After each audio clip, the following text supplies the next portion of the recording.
Tá gravando? Pode começar? Ok. Pois é, galera, antes de começar esse vídeo, inscreva aí no canal do Lobo Marombeiro. Logo, hoje, de frente com o Lobo, estamos aqui com André Lima, meu colega e parceiro. E hoje a finalidade dessa entrevista é conversar com Cleito. Cleito é um representante florestano que conheceu o exterior. E vamos ver se a gente descobre algumas intimidades aqui de Cleito. E quem sabe, quem assistir aí essa entrevista, esse jovem possa colher alguma informação boa. Boa noite aí pra vocês. Boa noite. Essa entrevista, né, Fábio? A gente vai conversar. Às vezes tem pessoas que pensam em conhecer, né, outros países. E aí ele vai falar um pouco da experiência que ele teve aí fora do país. Um pouco da cultura que ele teve um conhecimento lá. E vai passar para a galera que está acompanhando esse vídeo algumas informações aí que pode ser útil para quem quer conhecer aí outro país. Exatamente. Boa noite, Cleito. Boa noite, pessoal. Boa noite, Lobo Marombeiro. Boa noite, André Lima. Isso aí, boa noite, pessoal que tá na live.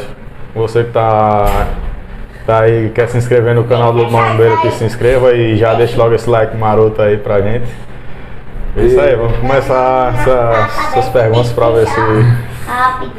Não, aqui você pode ficar à vontade aí, vai ser só pergunta light. Você já conhecia o Lobo Marombeiro? Não, assim por canal não, a primeira vez. E é um prazer estar aqui hoje com vocês. Exatamente. Eu já conhecia assim seu pai, sua mãe, mas o André falava de você, mas eu não conhecia não, pessoalmente. Você disse que já conhecia a gente na academia, né? Sim, eu já vi ele na academia já. Cara de máscara, assim, às vezes não tem aquele conhecimento. Então, quer dizer, Cleito, que você é um cara estudioso, né? Eu gosto de estudar, gosto de viajar também. Como foi assim que você despertou o estudar?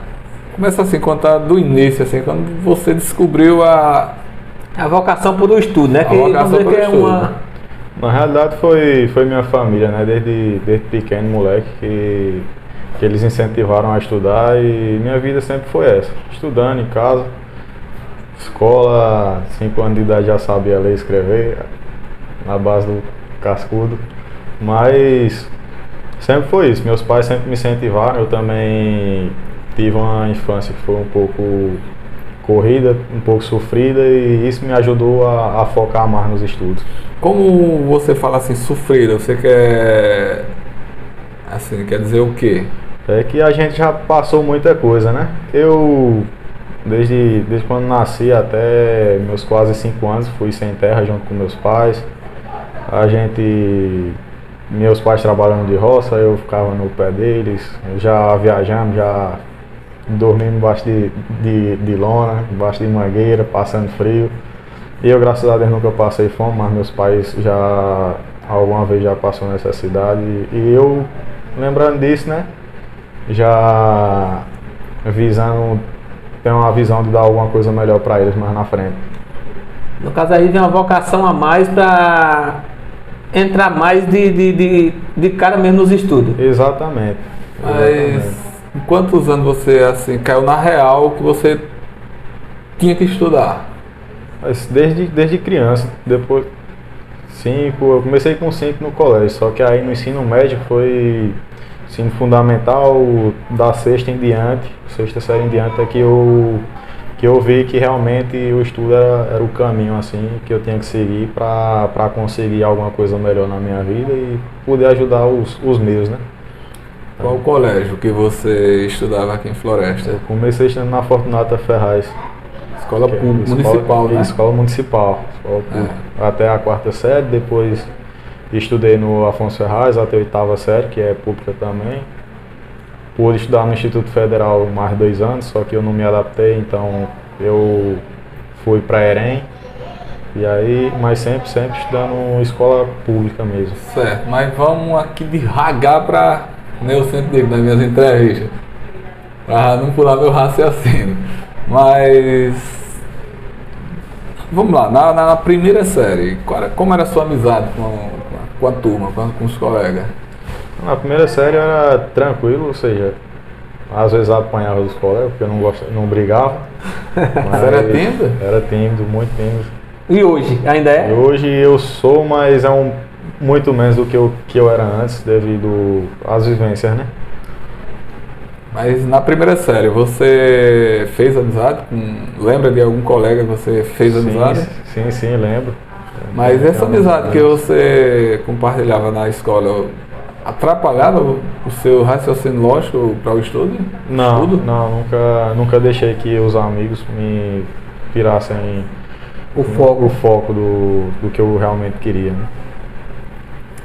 Mas chegava algum colega assim, querendo, vamos ali, vamos brincar? Não, sempre tem, mas como eu sempre fui criado de uma forma que era para poder respeitar e fui educado para poder ser educado na escola e fora do ambiente escolar também, então eu preferia dar atenção ao que o professor dizia, porque era prioridade. E quando você saía de casa, ou saía da escola e ia para casa, você também era focado nas tarefas, em estudar? Sim, sempre fui. Até porque eu tenho um irmão mais jovem e muitas vezes eu servia de exemplo para meu irmão e até hoje acredito que eu sou um exemplo para ele. E meus pais também sempre me criaram dessa maneira de ser um exemplo para meu irmão e hoje eu sei que eu sou um exemplo não só para meu irmão, mas para algumas pessoas de fora do círculo familiar. Mas vamos lá, aí primeira, segunda, vamos dar um pulo aqui lá para a quinta série, que na quinta série você já estava com quantos anos? Deixa eu fazer as contas aqui.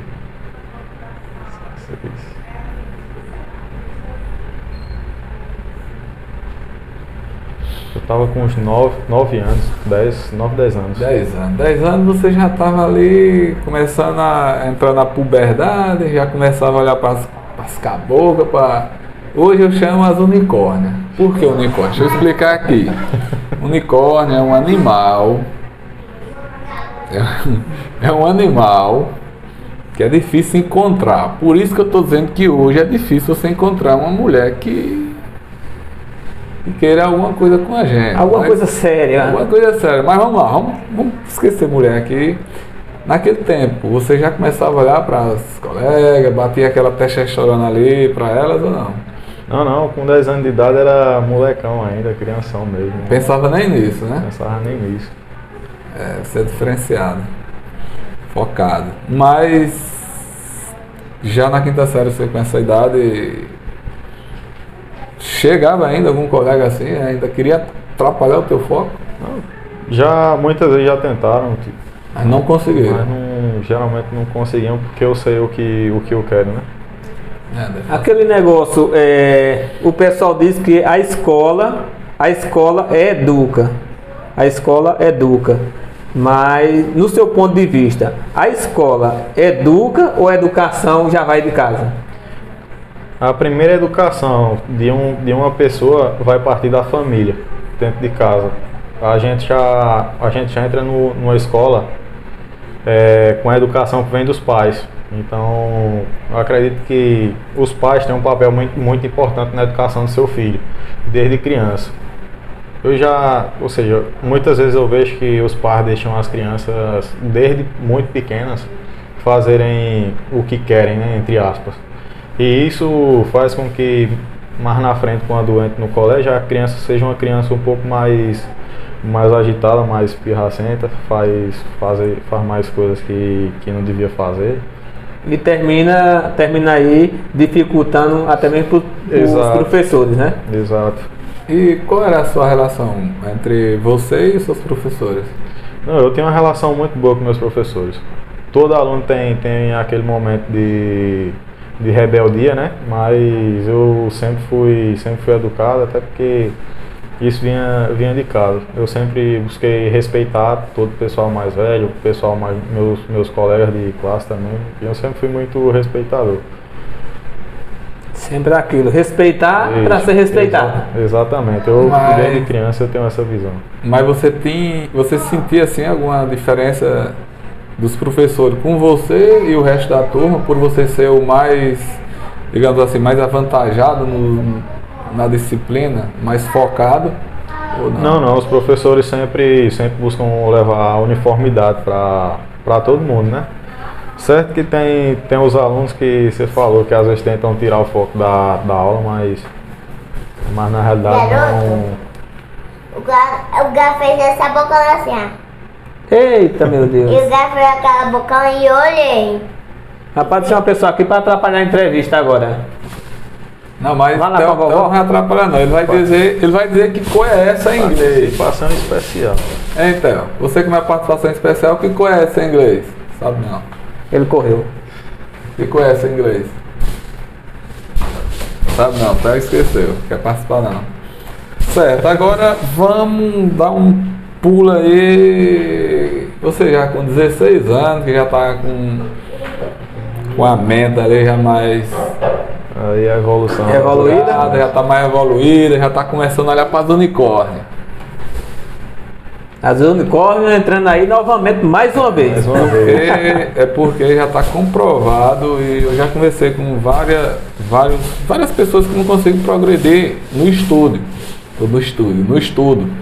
E uma boa parte fala que trocaram a motivação de estudar para quê? Para se engajar em quê? Em relacionamento, namorar. E foi aí onde eles viram tudo ir por água abaixo. Olha as coisas brilhando.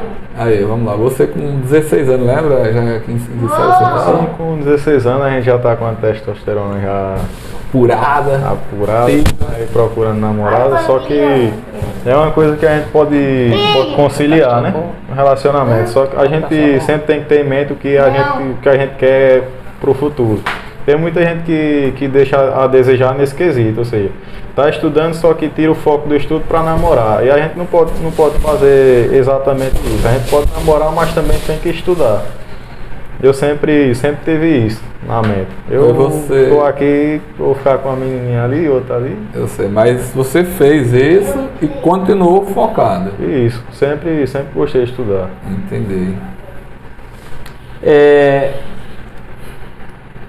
Eu soube que você, antes de você, já entrando aqui nas suas viagens, soube que você, antes de ir para os Estados Unidos, você foi para outro país.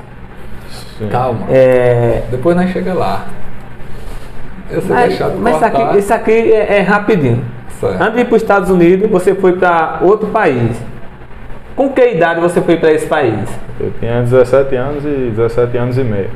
Quando Tá eu vendo? viajei Do pra 16 a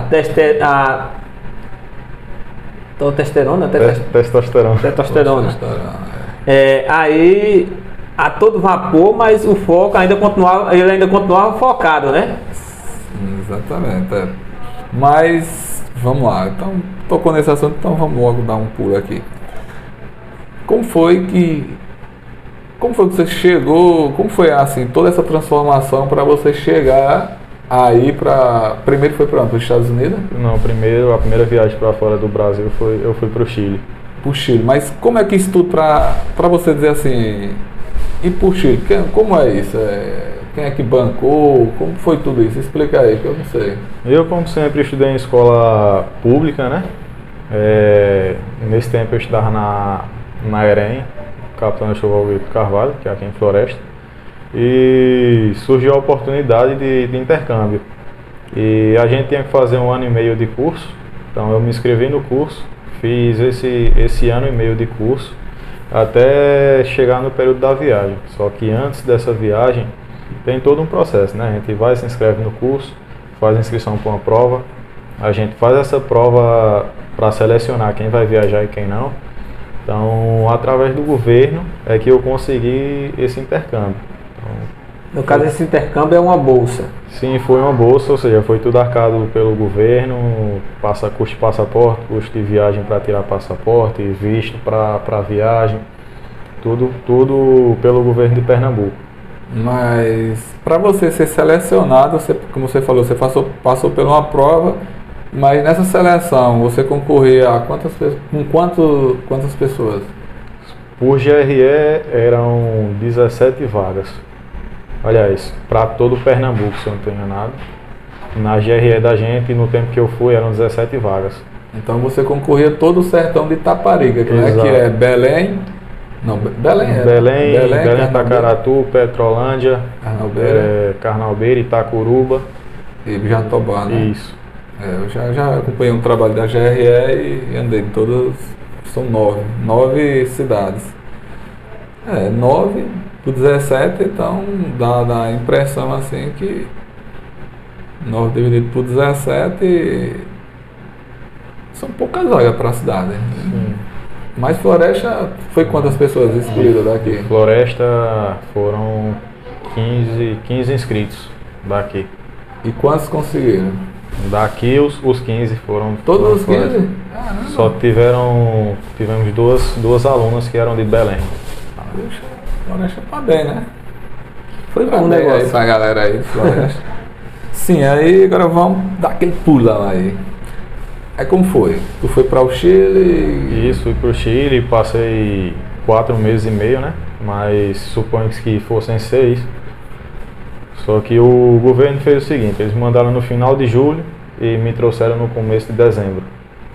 Então, eles fizeram isso para que a gente tivesse a impressão de que foram realmente 6 meses.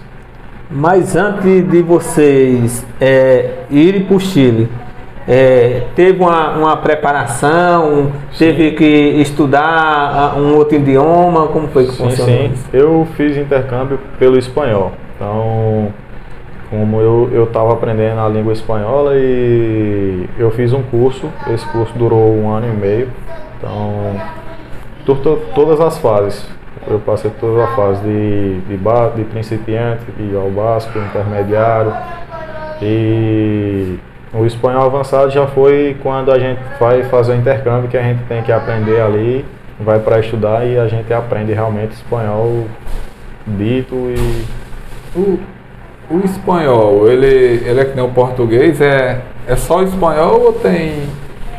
Por exemplo, você foi para o Chile, mas o Chile, ele só fala uma língua, só o espanhol, ou tem mais de uma língua lá? Sim, eles falam a língua principal é o espanhol, mas a segunda língua deles é o inglês. Então eles ensinavam inglês também no colégio. Não sabia que no Chile, sabia, André, que no Chile também falava inglês? Rapaz, eu praticamente nunca saí nem de Floresta, imagina para outro país. Sim, aí como foi a sua chegada lá no Chile? Qual cidade você foi? Eu fui para Vinha del Mar, lá no Chile. na região Fica quantos quilômetros da capital? da capital fica A capital do Chile, André, que eu não sei. Esqueci. Santiago. Santiago, né? Sabia que era Santiago? Eu já ouvi falar, mas no momento eu não lembrava não. só lembrei porque ele disse. Santiago do Chile. Bom, em questão de quilometragem eu não sei, mas eram 2 horas de distância. 2 horas equivalente a 200 quilômetros. Vamos Exato. colocar aí. A base. Sim, Mas- e o processo? O processo você sair de Floresta, estou saindo de Floresta para o Chile. O processo de receber você lá, você já tinha uma hospedagem? Como era que funcionava isso? Sim, lá a gente ficava com a host family, que é uma família adotiva. E esse nome significa o que mesmo? Um host family é família adotiva. Eles vão receber a gente e vão ficar responsáveis por cuidar da gente como se fossem os nossos pais, digamos assim. Então, o tempo que a gente passa lá, alguns alunos têm alguns problemas com a host family, outros não. Que foi o meu caso, nunca tive problema com a minha família adotiva, inclusive tenho um apreço muito grande por eles. Você chamava de pai ou não? Assim, eu não tinha o pai, eu só tinha a minha mãe. Mas assim, ele só Tem irmão? pegava. Ele Eu chegava. tinha irmão, só que eram todos mais velhos e eu chamava eles de tio. Mas quando você chega na casa dessa família, a mãe lá, ela diz, olha, aqui você é meu filho, você vai me chamar, meu nome é. Eu não sei como é o nome desse pessoal lá. Meu nome é Maria. Ou ela diz, ó, você pode chamar de mãe, ou não, eu não tenho essa Não. regra. Aí depende muito do estudante, né? Porque a gente vai ali para poder criar uma relação familiar que a gente precisa aprender a cultura deles. Então, no meu caso, eu perguntei como eu poderia chamar. Então ela me falou que, ó, você pode me chamar pelo meu nome, você pode me chamar de avó, você pode me chamar de mãe. Aqui eu só quero o seu respeito. No caso, ficou a sua escolha, ficou a seu Ficou a critério. minha escolha. Às vezes eu chamava ela de mãe, às vezes eu chamava ela de avó, porque era uma senhora já. Mas, graças a Deus, eu sempre gostei muito dela. Desde quando cheguei, ela cuidou muito bem de mim. Deus às vezes ficou comigo. Ela entendia já o português ou Não, eles não falam português. A gente tinha que aprender o espanhol, então desde o começo foi aquela luta para aprender já o espanhol. Qual é a diferença assim da cultura deles pra gente aqui no Brasil? Qual foi a diferença que você viu? Questão de alimentação, organização do país. Certo, alimentação por alimentação. Quais eram as comidas no café? No café, gelatina, iogurte, cereal.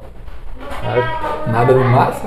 Tinha pão, sempre tinha pão. Café? Em todas as refeições tinha pão, tinha o café, mas em relação assim, que a gente come o café e o pão, às vezes com ovo não. Margarina não, lá não. E o almoço? Lá no almoço eles sempre tinham o pão como alguma coisa, eles colocavam arroz ou lentilha, mas eles não tinham o costume de comer feijão. Tem as comidas diferentes lá. Mas o pão é o pão francês que você fala? Não, o pão que eles usam muito é o pão caixa. Pão caixa. O quadradinho. É de trigo, né? Sim, de trigo. No caso, o pão de forma. Ou seja, em todas as refeições eles colocavam o pão ali do lado, sempre tinha. Mas E outra representava, o pão para eles representa alguma cultura lá? Ou é só de alimentar. acompanhamento para uma Geralmente determinada de refeição? acompanhamento, só que em todos os lugares que eu andei, que eu comi, sempre tinha o pão lá do lado. Então para eles é uma cultura ter o pãozinho ali do lado. E outra coisa que eu achei muito interessante também é que eles usam muito o abacate, independentemente de qual seja a alimentação do dia. Então eles comiam o pão. Eles comiam o pão com abacate no café da manhã, eles comiam a comida com abacate no almoço, na janta, sempre tinha abacate. Então quer dizer que essa tradição de comer feijão e arroz é da gente? É da gente. Rapaz, o Lobo que é especialista na área aí, o abacate, qual é a fonte de vitamina do abacate? Ele tem uma gordura boa que o cérebro da gente ele é diferente. Ele consome 20% de carboidrato, mas a principal para nossas articulações é a gordura. E o abacate ele contém essa gordura boa, entendeu? Não é aquela gordura que se aloja. Não olhe para minha barriga não. É isso. Não olhe para minha barriga não. Hoje tem o Google aí. Quem não souber, bota lá quais os nutrientes do abacate. Só não sabe quem não quiser. Eu sou um gordinho, mas sou um gordinho. Não, pô, mas só gordura. Gordinho aí sexy. Só gordura aí é sedentarismo mesmo, é idade, metabolismo caindo. Sim, mas vamos lá.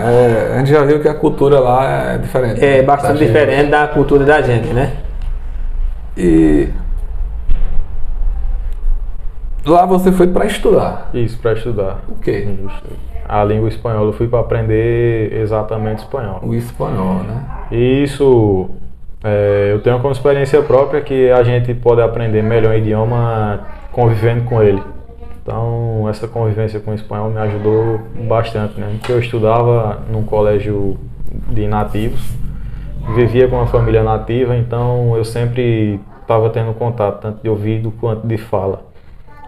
E é tanto que a pessoa vai ter a necessidade mesmo de aprender. Se você está num país, você vai precisar. O tempo todo você não vai estar dependendo de outras pessoas. Então você vai ter que focar, você vai ter que aprender para poder aprender a sobreviver num determinado país. Ele falou uma coisa interessante. Eu viajei sábado, agora está com 8 dias, com um cara que também ele fala português, que ele é daqui de Paulo Afonso. Ele fala inglês e fala alemão. Ele falou uma coisa que você falou aí. Ele foi para jogar num time, ele é jogador. Ele foi jogar num time na Alemanha. E quando ele estava na Alemanha, ele sentiu dificuldade porque tinha vários brasileiros com ele, também 3. Isso. Aí quando ele saía da aula, que ele também ele ia fazer aula para aprender o alemão, mas quando voltava para o apartamento que tinha 3 portugueses. Ele disse que isso estava dificultando a aprendizagem dele. Aí já quando ele disse que quando esses caras mudaram de time, ele ficou nesse próprio time, ele disse que aprendeu rápido, porque ele estava diretamente em contato com os alemão, falando a própria língua. Aí ele foi rápido. Quem vai para fora e vai para aprender mesmo a língua tem que se distanciar um pouco da própria cultura, ou seja, tem que se distanciar do português. Tem que se distanciar um pouco dos brasileiros, tem que fazer isso não é uma questão de ser egoísta, é uma questão de necessidade. Se você foi para aprender, então você tem que se propor algum sacrifício. A gente sente falta, mas depois a gente pode voltar e conversar com o pessoal do Brasil. Muita gente vai dizer que você tá sendo egoísta, que você só está pensando em você. Mas a realidade não é essa. A realidade é que a gente quer aprender alguma coisa, a gente quer aprender aquilo, então a gente está focado naquilo. Quem realmente é seu amigo vai lhe apoiar. Vai apoiar e vai entender, né? Isso, vai entender o porquê de você estar fazendo aquilo. Tem gente que se diz seu amigo, mas tá sempre ali falando com você, às vezes você vai sair, você só pensa em você, mas a realidade não é essa. No período que eu fiquei no Chile, eu vivi com um brasileiro, eu morei junto com um brasileiro na mesma casa, só que eu evitava um pouco o contato com ele, justamente para eu poder aprender mais, pegar mais coisas do idioma. Saía com os meus amigos nativos para aprender mesmo espanhol e aí seguiu. Então eu aprendi o espanhol muito rápido. Em questão de um mês eu já entendia bastante coisa e já falava também bastante coisa. Mas você tocou num ponto aí que eu acho interessante a gente comentar aqui, que é a amizade. E qual foi a recepção da parte de amizade lá? Qual foi seu entrosamento com os amigos? Geralmente tem o pessoal mais empolgado, né? No meu caso foi o pessoal do fundão, que o pessoal fala que é o pessoal mais desinteressado, mais bagunceiro. No primeiro contato que eu tive, eu cheguei, sentei nas primeiras bancas e tal, e me apresentei. Não sabia falar nada, mas mesmo assim eu me apresentei para o pessoal. Mas se apresentou falando já em espanhol? Eu me apresentei tentando falar em espanhol. Então, Olá, eu me chamo Clayton, sou de Brasil, estou aqui para estudar espanhol, para aprender espanhol e espero que vocês me ajudem. Mais ou menos isso. O espanhol tem algumas partes que a gente acha que entende ou entende mesmo? Sim, a gente entende. Tem muitas palavras que são muito parecidas ao português.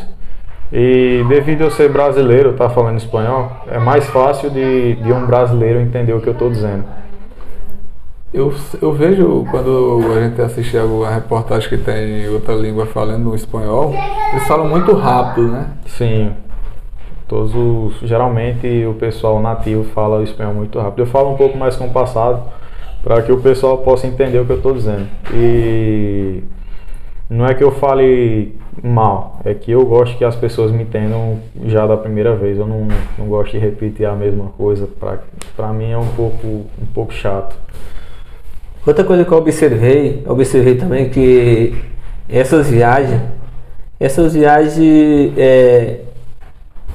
mudou também até seu jeito de falar. Você chegou, nós aqui não, nós já falamos do jeito mais agitado, do jeito nordestinês, né?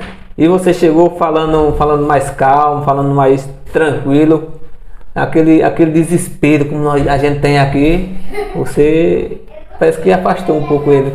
É porque a gente tem que saber falar em determinadas ocasiões. E é uma coisa que eu aprendi, ou seja, é porque a gente não chegou lá ainda, mas eu aprendi muito isso nos Estados Unidos. Eu amadureci muito esse quesito, porque aqui o pessoal é um pouco mais avexado.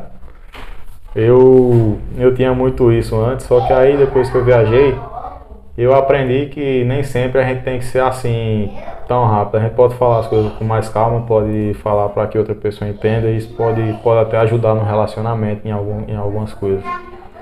Você tocou numa parte assim que eu também acho interessante, porque eu também tenho essa pressa em tudo que eu ia falar, eu queria uma resposta. E depois que eu comecei a andar com pessoas com essa mesma vocação sua, que era estudar, eu aprendi muito. Primeiro que um cara inteligente, ele escuta. Ele não dá a resposta da forma que você está querendo. E às vezes ele nem dá a resposta e deixa você calado. Entendendo? Eu acho que é a parte que a gente chama parte ética, né? De você não entrar em determinados assuntos, não comentar coisas papo chimpa. Evita papo chimpa. Sim, aí quer dizer que na base de amizade lá foi legal. Você não se envolveu em nenhum tipo de confusão? Não. Mas inclusive quando eu vejo já me afasto, nunca gostei. Não, confusão. O verdadeiro homem é aquele, não é aquele que corre pra cima não, é aquele que corre, ó. Justamente, eu já corro no lado contrário da confusão. Esse negócio de ser homem ficou pra cultura. A gente não pode discutir cultura. Cultura é lá no Afeganistão. E como foi a sua convivência com os seus irmãos, no caso, os seus irmãos no Chile? Você tem a mãe, tem seus irmãos. Como foi a convivência? Seus irmãos aceitaram você bem? Porque geralmente tem aquela polêmica até mesmo dentro da família mesmo. Às vezes a pessoa chegar e a pessoa não aceitar, sabe? Não, a pessoa vai estar na minha casa, vai estar ocupando meu espaço, tendo a minha privacidade. Como foi esse relacionamento? Pronto, na realidade, assim, eu tinha os irmãos, só que, como eu citei anteriormente, eles já eram todos maiores, então, consequentemente, já eram casados, já tinham suas casas e às vezes iam de visita, mas eu ia visitar eles também e sempre me recepcionavam muito bem. De todas as maneiras, me levavam para passear e eu, molecão, né? 16, 17 anos, tudo mais. E hoje está em quantos? Hoje eu tenho 23. Eu viajei em 2015.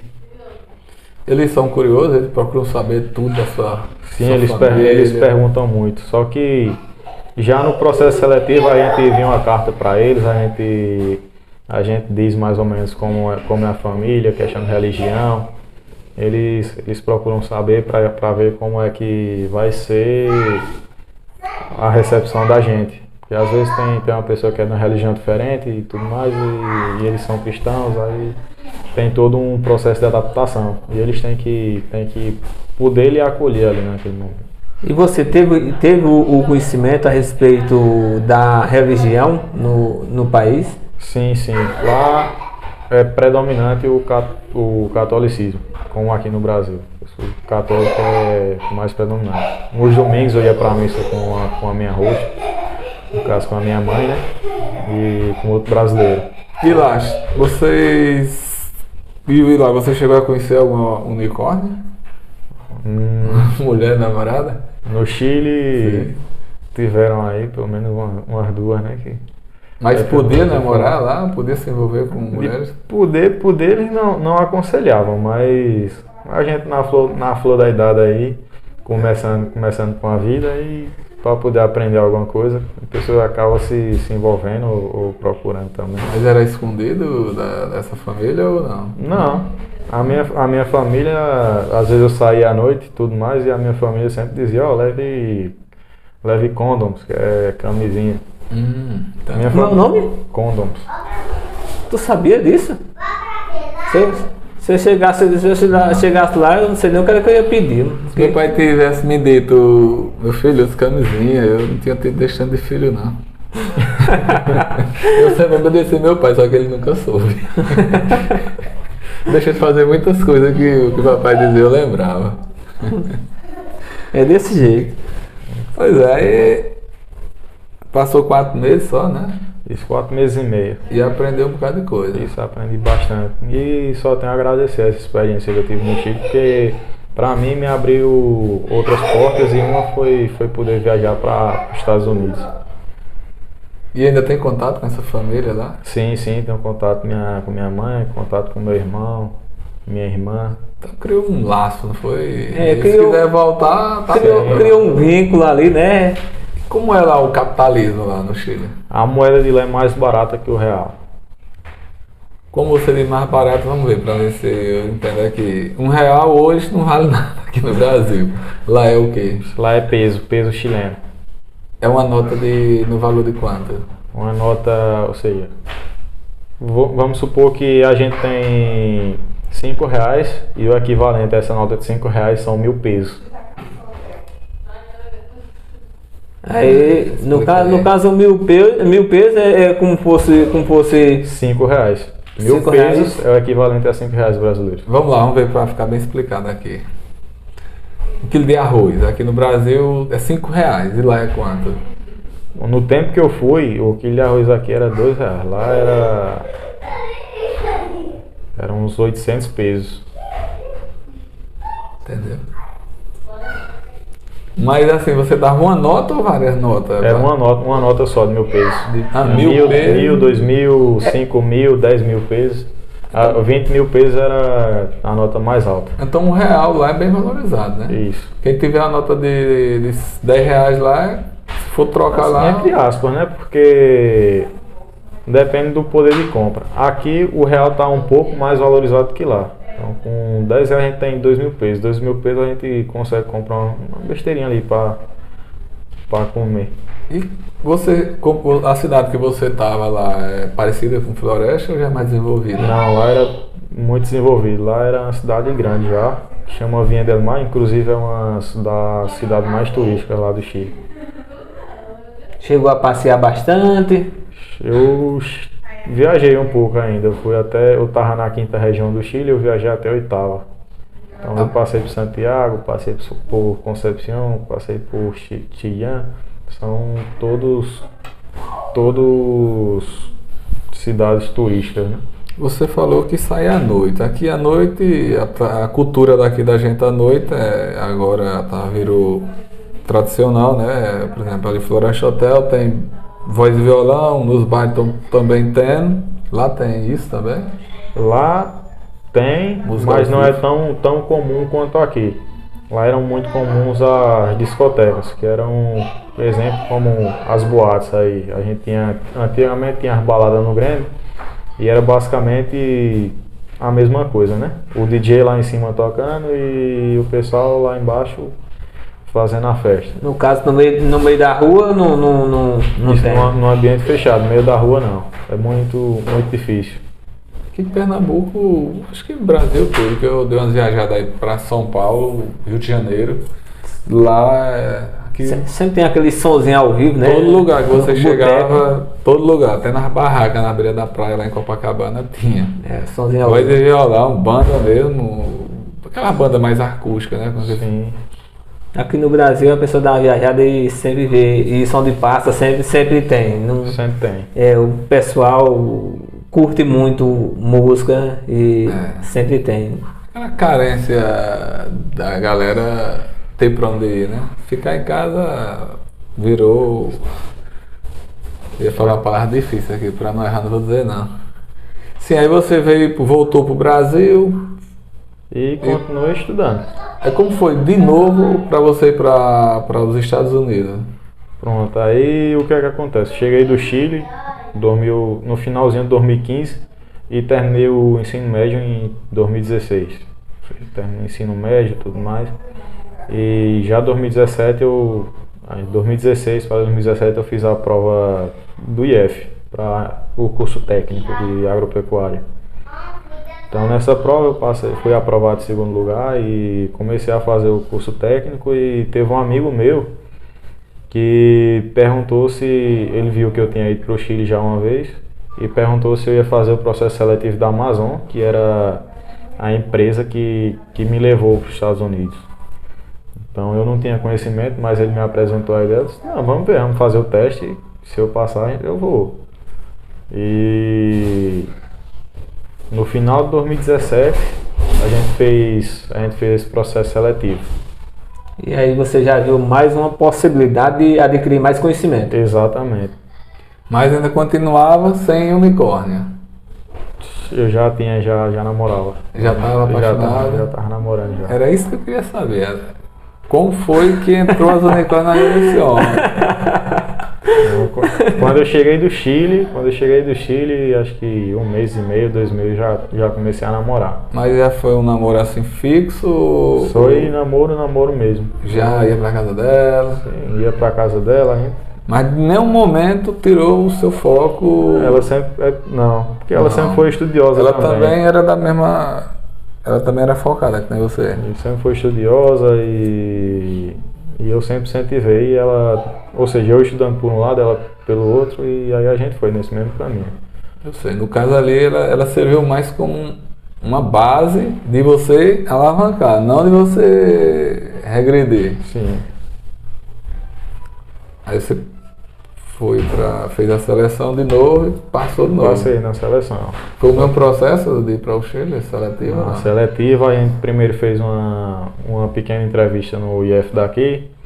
Já depois dessa entrevista eles disseram, ó, a gente vai ter mais tantas etapas no campus Petrolina, ou seja, a gente teve que viajar para Petrolina para fazer mais entrevistas. Só que no IF daqui a gente fez uma prova de conhecimentos básicos sobre a cultura da manga, que era o produto que a gente ia trabalhar lá. Era pós-colheita e tudo mais, questões técnicas. E já em Petrolina foram entrevistas um pouco mais pesadas, digamos assim. Nesse caso aí, você teve que concorrer com outras pessoas também? Teve que concorrer vaga com outras pessoas? Sim. A gente, a princípio, a Amazon só tinha 7 vagas. E já no processo seletivo eles abriram 8 vagas. Mas só no processo seletivo em Petrolina a gente tem em torno de 160 pessoas. Ou seja, 160 pessoas para fazer entrevista já ali em Petrolina mesmo. Pode continuar ainda, eu tô olhando aqui se tá gravando. Tá. Fazer que nem naquele dia. Sim, aí você passou. Isso Era aí- era pelo mesmo sistema do governo ainda? Não, diferente. Esse era a entrevista com o diretor de operações da empresa dos Estados Unidos. Que era a Amazon? Isso. Ele estava representando a Amazon, só que aí na mesma sala a gente tinha psicólogos, a gente tinha professores, então eram umas 13 pessoas. Tínhamos ex-estagiários. Daquele floresta, só foi você também dessa vez? Dessa última vez que a gente foi, só foi a de floresta, mas como já tinham tido outras viagens, ou seja, processos seletivos para lá, já foram outros florestanos para os Estados Unidos. Aí como foi lá também, a sua chegada lá na Aí nos Estados Unidos já foi diferente, porque lá a gente ficava numa casa com outros brasileiros. Já não era uma família que recebia a gente, eram outros estagiários. Então a gente chegou lá, tinham 2 meninas brasileiras, as 2 de Petrolina. Então foram buscar a gente no aeroporto e tudo mais, recepcionaram a gente muito bem. E já no outro dia a gente começou uma rotina já bem pesada de trabalho mesmo, assim, que a empresa nos propôs. E era qual? Trabalhava o que lá? Fazia o quê? A gente trabalhava com controle de qualidade de frutas. A fruta específica mesmo era manga. Mas no dia a gente trabalhava com abacaxi, trabalhava com banana. Eu não cheguei a receber, mas eles recebiam uva, recebiam gengibre, limão. Mas qual era a finalidade dessa empresa em mandar brasileiros para lá? Era para quê? Era para que a gente pudesse adquirir experiência, retornar ao Brasil ou seja, começar a trabalhar nas companhias que fazem exportação, para que a fruta chegasse com uma qualidade melhor do que eles tinham. Então, de acordo com o que a gente viu lá, a gente pode chegar aqui no Brasil e ver o que pode melhorar nas companhias daqui para que a fruta chegue lá com excelência. E como foi para você? Você chegou lá, você falou que chegou e já pegou uma rotina pesada de trabalho. Sim, complicado. Mas só que lá a língua já era diferente. Isso, o idioma já era diferente. E como foi que você teve que lidar com o idioma lá? Porque você foi pro Chile, né? Isso, pro espanhol, Chile, né? Espanhol. Você foi para lá, para os Estados Unidos. Lá já é o inglês, né? Pronto. Isso é um quesito que na empresa, meu supervisor, eu tinha 2 supervisores e os 2 eram brasileiros. Então, para comunicação, questão de o que eu tinha que fazer era com o brasileiro, então eu sabia o que eu tinha que fazer. Só que lá tem muito imigrante latino, ou seja, muita gente que fala espanhol. Então, devido a eu já saber o espanhol, me ajudou muito em questão de adaptação. Porque o pessoal lá, a maioria falava espanhol. Então, quando eu precisava de alguma coisa, eu falava espanhol, o pessoal já me ajudava ali a resolver algum problema ou fazer alguma atividade que eu tinha que fazer. E você foi para os Estados Unidos já totalmente diferente para o Chile, né? Chile você foi aprender o espanhol, Isso. Lá você foi aprender uma técnica, né? E você não tem nenhuma obrigação de aprender o inglês, no caso, não é isso? Não, lá no Chile Não, nos Estados Unidos. Nos Estados Unidos eu fui para estagiar. Só que é uma questão que partiu muito de mim também, porque a gente começou tendo aula e tudo mais, depois a gente teve que mudar de estado, só que sempre a gente tinha aquele contato, sempre com brasileiro e contato com latinos. Então eu sempre falava português e espanhol.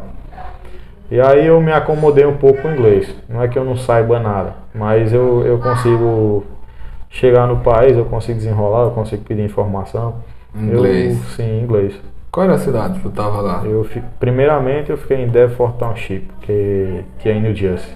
Os Estados Unidos é um território lá muito grande, né? Muito grande. Maior do que o muito Brasil, né? Isso.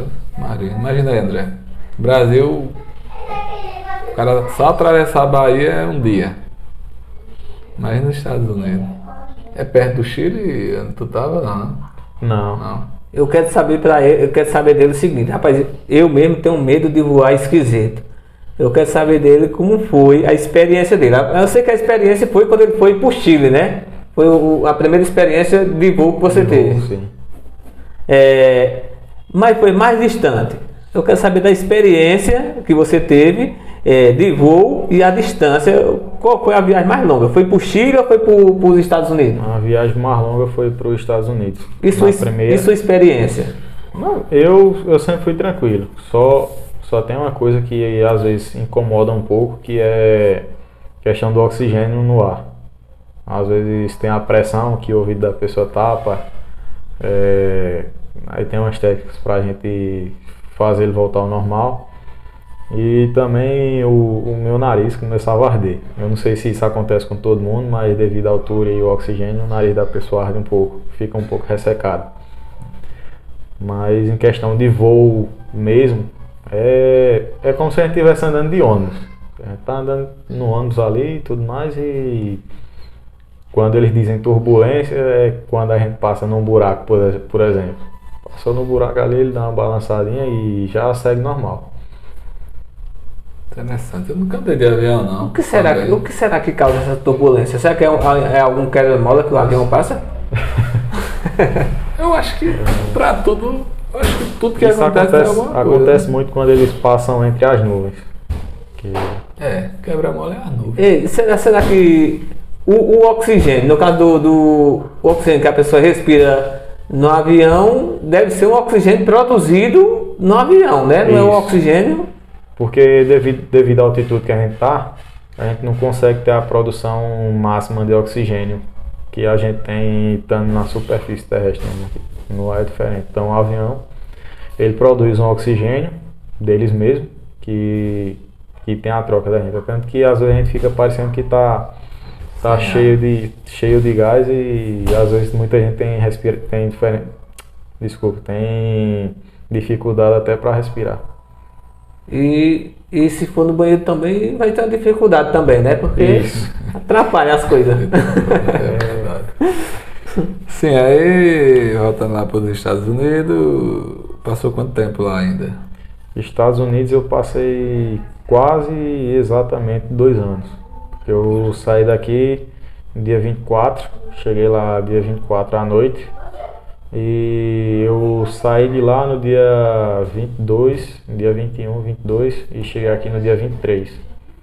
Não chegou a esse período todo, não chegou a vir no Brasil, não? Não vim no Brasil não.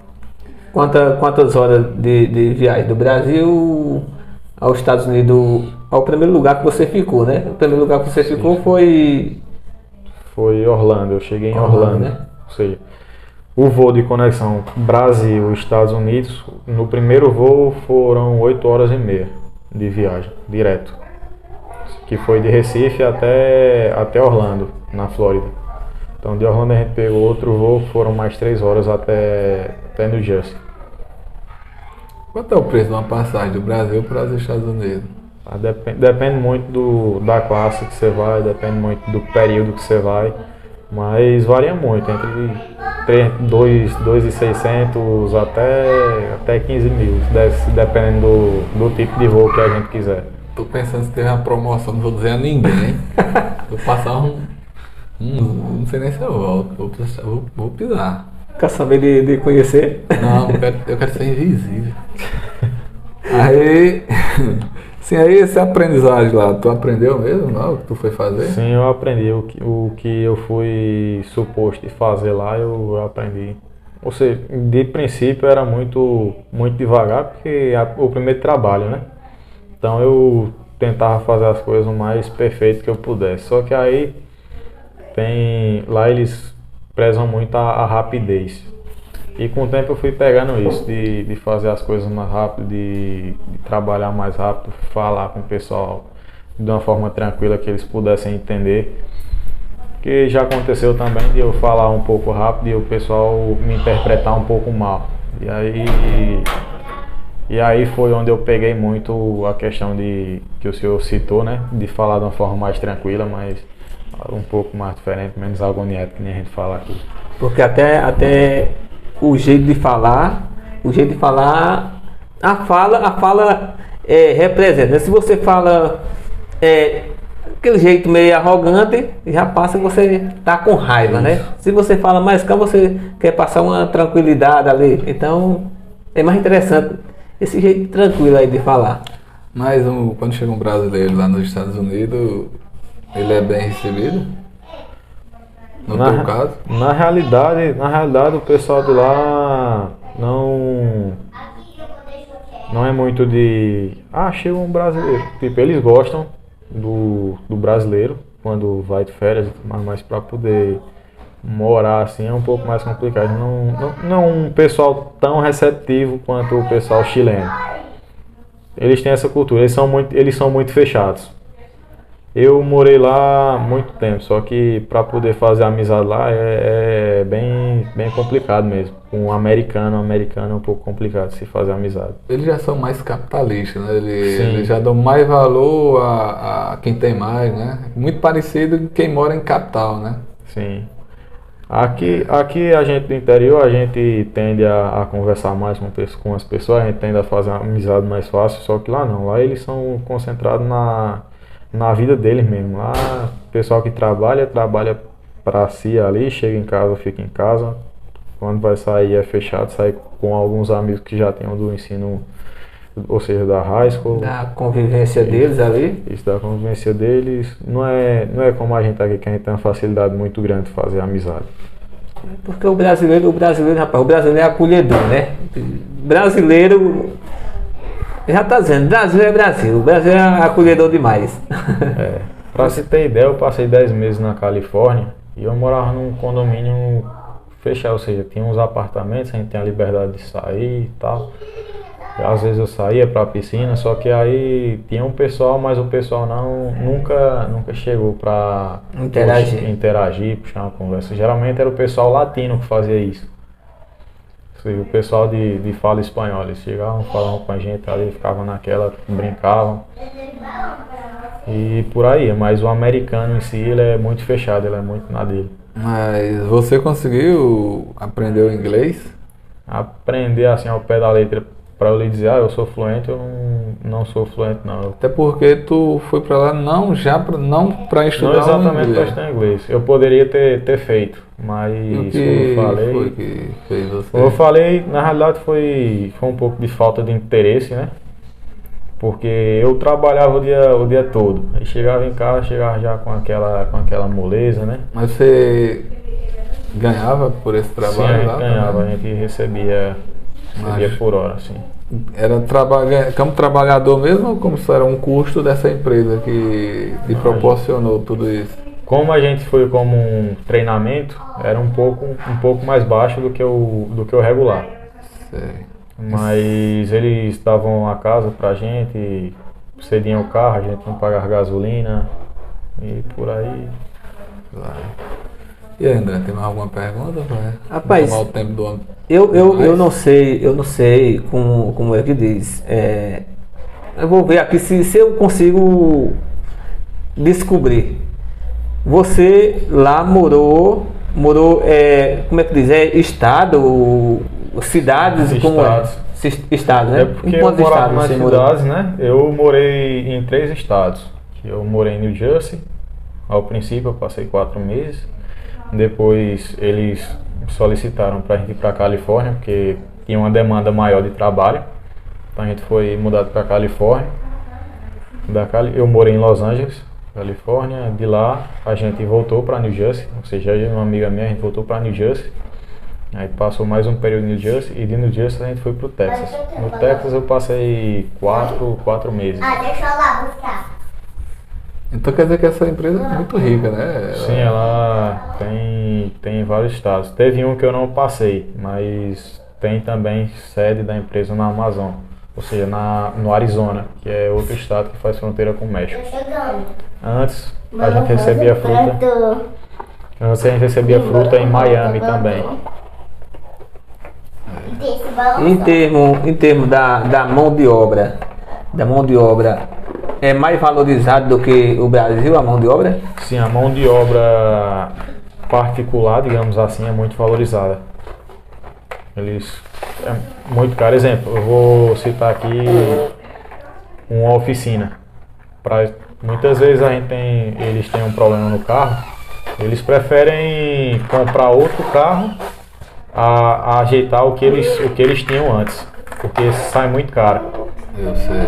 Mas falando em economia, você falou em carro lá. Eu vejo muitos vídeos aí que diz que a facilidade lá de ter um carro muito bom lá é fácil, né? É fácil, até porque, digamos que o carro popular de lá seja como o Corolla ou um Civic, que pra gente aqui é carro para quem já tem umas condições um pouco razoáveis. Lá não, lá o Corolla o Civic é carro para o pessoal já mais rico, né? Mas em No caso, mais humilde, mais né? humilde. Mais humilde. Lá, Leva pra mim. em algum momento você pensou em continuar morando lá? sim, eu penso em voltar para lá. Até porque o país é muito organizado, é muito seguro. Estados Unidos é muito seguro. Não, você me desce aí? Tem coragem de deixar seu pai, sua mãe aqui pra lá? Eu podendo ajudar eles, eu estando lá Tem vontade de levar eles pra lá? Tenho. Essa aqui. Se eu puder, eu tenho o plano de voltar. Então se eu conseguir voltar, o primeiro que eu vou levar é o meu irmão, né? E já daí eu vou ajeitando para poder conseguir levar o meu pai e a minha mãe também. No caso, você chegou agora há pouco dos Estados Isso. Unidos, né? Mas você chegou pra ficar aqui ou assim, vir passar um dia e depois Eu voltar? cheguei para me organizar um pouco, organizar minha vida, terminar, porque meu visto de trabalho pela empresa venceu, então eu vou precisar de um novo visto. E no tempo que eu vou esperando esse visto, eu vou ter uma vida, né? Tentar organizar umas coisas aqui. Tem aí umas economias que a gente sempre faz, ou seja, eu fiz algumas economias no tempo que eu estava lá. E eu não penso em gastar tudo, então eu tenho que começar a trabalhar, tenho que ver se eu posso estudar também, fazer mais alguma coisa para me especializar mais ainda, né? Isso é, mas a sua intenção é voltar, né? Isso, minha intenção é voltar, eu tenho um plano de voltar. Mas ainda continua Com a unicórnio ou não? Não, aí a gente já terminou, não deu, Mas aí você não deu certo não. Se tivesse casado, ó, o sonho interrompido. No caso, Menino. no caso, seus pais sempre apoiaram, sempre foi um incentivador, né? Tipo assim, mesmo ele sabendo que você ia ficar distante, a saudade ia bater, mas ele sempre foi um incentivador, não foi? Sim, sim. Eles sempre me incentivaram. E eu me lembro de duas ocasiões que acho que o maior incentivo que eu tive foi um eu duvido. Eu duvido e a pessoa que falou foi a minha mãe. Quando eu fui para o Chile, eu estudava o dia todo, né? Eu estudava em tempo integral, estudava desde as 7h30 da manhã até as 5 da tarde e ainda fazia um curso de 7 da noite até 10 da noite. Então, muitas vezes eu chegava em casa, né? E no final de semana que eu tinha livre, eu ia jogar e ia me divertir um pouco. E minha mãe via isso e tudo mais, e eu disse a ela, eu vou viajar para fora, na primeira vez. E ela simplesmente olhou para minha cara e, do jeito que você não estuda, você não consegue viajar não, eu duvido. E aí, já, duvida, né? Isso aí foi mais um pontapé para você tomar a decisão. Isso, então, quando ela disse assim, eu duvido, eu fiz tudo para mostrar a ela que eu conseguia. Mas depois que ela disse isso e eu fiz de tudo para mostrar a ela que eu ia conseguir, eu aprendi o seguinte, que eu não tinha que mostrar nada a ninguém. Eu aprendi que eu tinha que mostrar a mim mesmo que eu era capaz de fazer aquilo. E é uma coisa que eu levo para a vida. Então, se alguém duvida de mim, eu tenho que mostrar para mim mesmo que eu posso fazer aquilo. E depois a pessoa vai ver, ele conseguiu. Agora eu quero saber a respeito da saudade. Você, Estados Unidos, você passou bastante tempo longe da família. A saudade. Distante, bastante tempo, como você foi para os Estados Unidos, você passou essa temporada toda. A saudade da família. Chega a hora que a saudade bate? Bate, todo dia. Pra mim era todo dia, porque antes de viajar eu aproveitei muito com a minha família. Então, como eu aproveitei muito, eu me apeguei mais do que eu quero apegado a todo mundo. Assim, a meu pai, meu irmão, minha mãe, a ex-namorada e aí vai, né?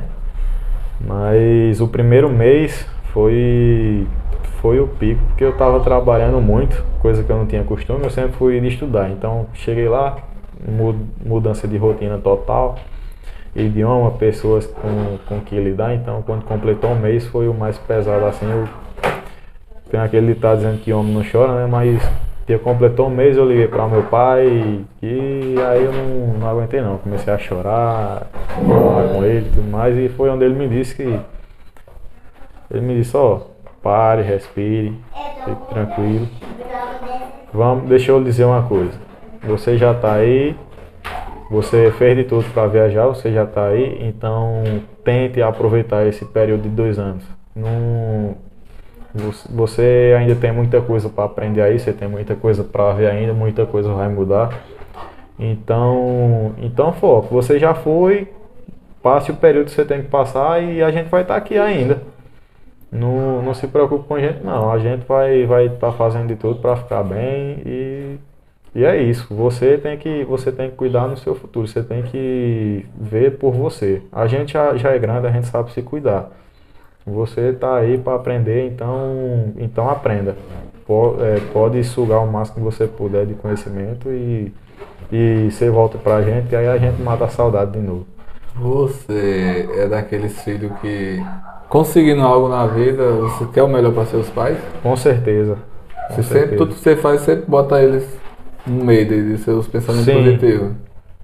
Sim. Eu penso em voltar para lá justamente para poder conseguir ajudar mais eles aqui e futuramente levar eles, porque eu sei que lá a gente trabalha, só que o trabalho é recompensado. A gente pode fazer uma reserva, a gente pode sair, pode conhecer alguma coisa, a gente pode chegar num lugar, digamos que caro, e comer tranquilamente, sem se preocupar nem aqui, que aqui a gente vai, ou seja, eu vejo que eles trabalham e tudo mais, só que estão sempre tendo uma preocupação com, tem que ter dinheiro tal dia para pagar tal conta, tem que fazer isso e isso para poder pagar tal conta. E lá não é assim, lá é uma coisa mais tranquila. A gente tem as responsabilidades, só que o que a gente trabalha, a gente pode juntar tranquilamente, pode pagar tranquilamente. A gente pode viver tranquilamente lá. Aqui a gente vive para trabalhar, lá a gente trabalha para viver. É diferente. Totalmente. Era a pergunta que eu ia fazer a você, que disse que homem diz que homem não chora, mas quer dizer que você chorou no primeiro mês? No dia que completou um mês, eu chorei feito menino. Se você já ia chorando. Rapaz, eu digo a você, eu acho que Fábio não conhece um pouco da história. Mas esse aqui eu conheço ele desde de bebezinho. Ele é seu primo, né? No caso ele é meu primo, o pai dele é meu tio. Exatamente, Eu conheço ele desde de bebezinho. E eu digo a você, rapaz, eu até evitava falar com ele, porque senão quem chorava era eu. Eu tô vendo que você quer chorar. Evitava, aqui. é verdade, pô. Já tá, só porque tu disse que ia embora, já quer chorar. Não, pô, eu digo a você, eu considero esse cara demais, rapaz. Foi criado praticamente com a gente e tenho consideração e admiro demais, tanto ele, o irmão dele, a consideração, o respeito que ele tem por a gente. E eu sou grato por tudo mesmo. Uma coisa que eu acho interessante é o pai dele dizer, o pai dele sempre diz desse jeito: meu filho, viva. E no dia que eu chegar aí, eu não quero ninguém chorando, não. Não quero ninguém chorando, porque ali eu sei que eu já tô lascado mesmo. É o ditado que eu dizer. Eu sei que ali eu já tô lascado mesmo, pra mim ali acabou. Mas a vida de vocês continua. Então vocês vivam intensamente, porque minha vez chegou e depois vai ser sua vez. Então aproveite, simplesmente viva. Eu conheço teu pai também de muito tempo. Ele é tímido, né? Assim, ele é calado. É caladão. É. Eu já puxei alguns assuntos lá, alguns papos chimpa com ele, lá no salão de André, e quando a gente trabalhava no Compare. Ele era na dele, eu também, eu já era mais. Minhas conversas eram mais papo chimpa. Aí nem todo mundo gostava. Mas eu conheço você desde pequeno, mas por não ver mais vocês, eu não sabia nem. Mas se eu ver você por aí, não sabia quem era mais não. Pois é, meu nome? Cleito. Pois é, Cleiton, foi um papo aqui legal, eu acho que ficou bem explicado aí. E agora eu pergunto, o cara da idade de André tem jeito ainda para estudar? Tem, todo mundo tem jeito, tem que ter a força de vontade também. Você motiva ele para ele continuar estudando ainda? Não, já está na hora dele parar, de ver. Estuda até que sério, André? Eu sou novinho, rapaz, só praticamente 18 anos. Em cada pé. Mas o que eu tenho a dizer é que ninguém é inteligente demais que não possa aprender, e também ninguém é burro demais que não possa ensinar ninguém, né? Então, independente da idade de todo mundo, a gente sempre pode aprender alguma coisa com outra pessoa. Ou pode tentar estudar, nunca é tarde pra gente aprender, não. É uma coisa que eu tenho pra mim, que nunca é tarde pra gente aprender, pra gente correr atrás daquilo que a gente quer. E é um conselho que eu deixo, que vem de mim. Eu aprendi também com um amigo meu que foi estagiar junto. Ele falou exatamente isso, que ninguém é tão inteligente que não possa aprender nada, e também ninguém é tão ignorante que não possa ensinar. Ele ensina ou se ele for tão ignorante, ele pode ensinar você a não ser tão ignorante quanto ele. Ou seja, ele pode ensinar alguma coisa que você não tem que fazer, então isso já é um conhecimento para você.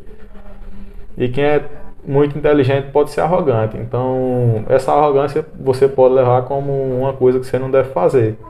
Então a gente sempre está suposto a aprender alguma coisa. Na realidade, a vida é sempre um aprendizado, né? Justo. Nunca para de aprender alguma coisa. Mas você vê futuro para quem gosta de estudar permanecer em Floresta? Não. Quem gosta de estudar tem que procurar voar, né? Tem que procurar voar. Floresta é bom para você vir passear, ver os familiares, quem é daqui. Mas se você quer alguma coisa melhor na vida, você tem que procurar sair daqui e ver onde você vai ter mais oportunidade de crescer. Aqui infelizmente eu não consigo ver as oportunidades para alguém que quer crescer, né?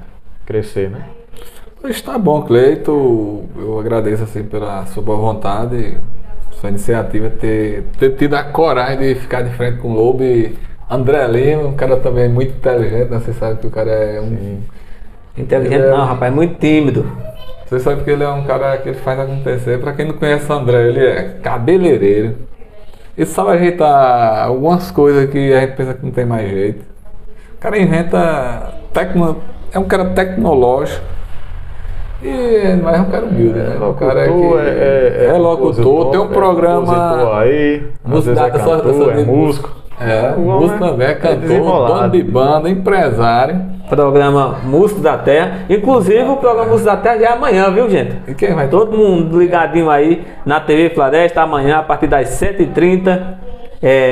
No programa Músico da Terra, ele, Fábio Barros. Isso aí, galera. Vamos lá dar aquela valorizada no canal TV Floresta, na live do Facebook aí. Exatamente. E a galera tem que parar, né?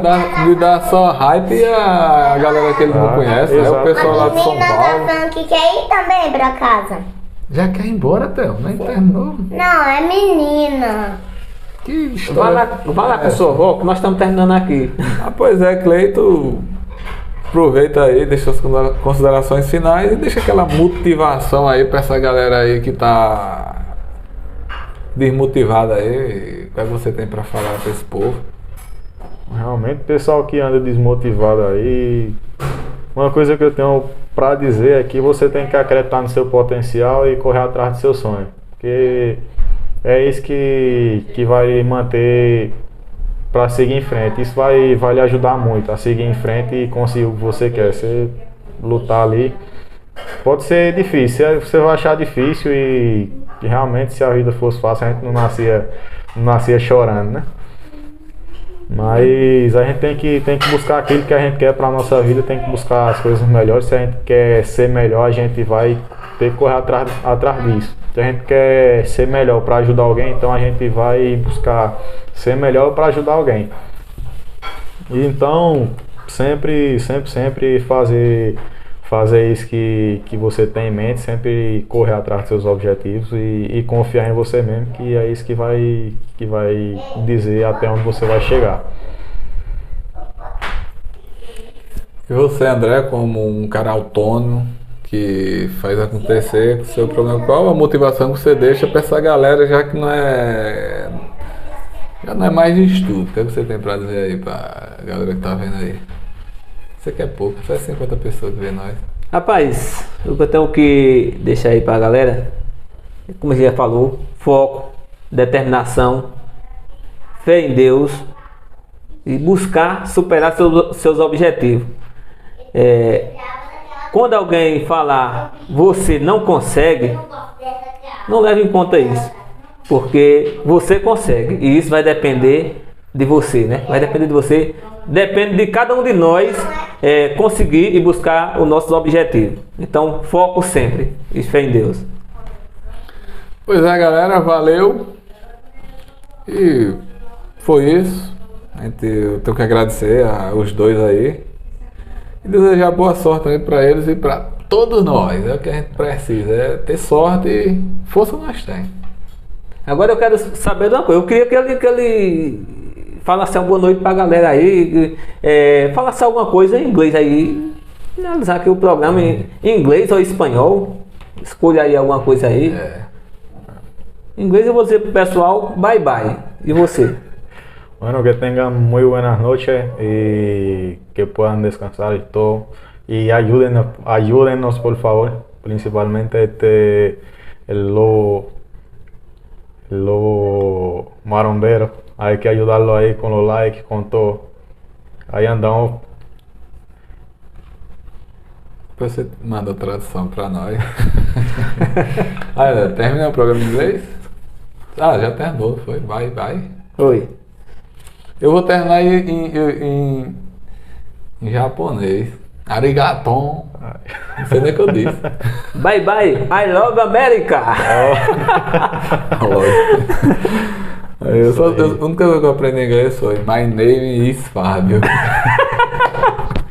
My name is Lobo Marombeiro. Eita, pô. Eu só sei de uma coisa, o futuro é a morte. Vamos lutar enquanto Deus está vivo. The Wolf Bodybuilder. Ah, então quer dizer que eu não pode. Você também. Eu não sei o que foi que ele disse, né? Ele disse aí, um negócio aí, você também, que eu não sei o que é. O Lobo Marombeiro. É, bodybuilder é aquele cara. Eita, meu Deus. Pois valeu, galera. Eita, pô, nós somos muito engraçados. Ei, André.